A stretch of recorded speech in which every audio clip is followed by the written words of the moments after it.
Momentum ulang tahun Satpol PP ke-73 dan Satuan Perlindungan Masyarakat atau Satlinmas ke-61 menjadi bagian persembahan terbaik Satpol PP dan Satlinmas bagi masyarakat Indonesia khususnya Kota Makassar. Apalagi dalam ultah kali ini mengangkat tema mewujudkan wilayah tertib dan ramah investasi melalui Satpol PP dan Satlinmas. Dalam ultah Satpol PP dan Satlinmas yang digelar di lapangan Karebosi Makassar Jumat 3 Maret 2023, Satpol PP Kota Makassar menampilkan atraksi bela diri di hadapan Wakil Menteri Dalam Negeri John Wempi Wetipo dan seluruh peserta upacara.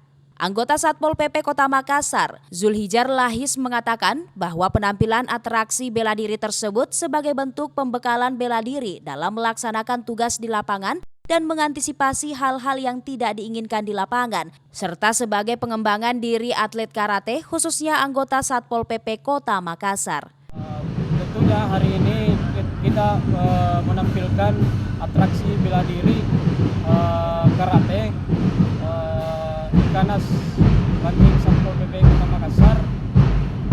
Tujuan daripada bela diri ini adalah untuk membekali diri personal Satpol PP dalam hal penugasan di lapangan. Ical Syahrir, Fajar TV dan Fajar Radio melaporkan.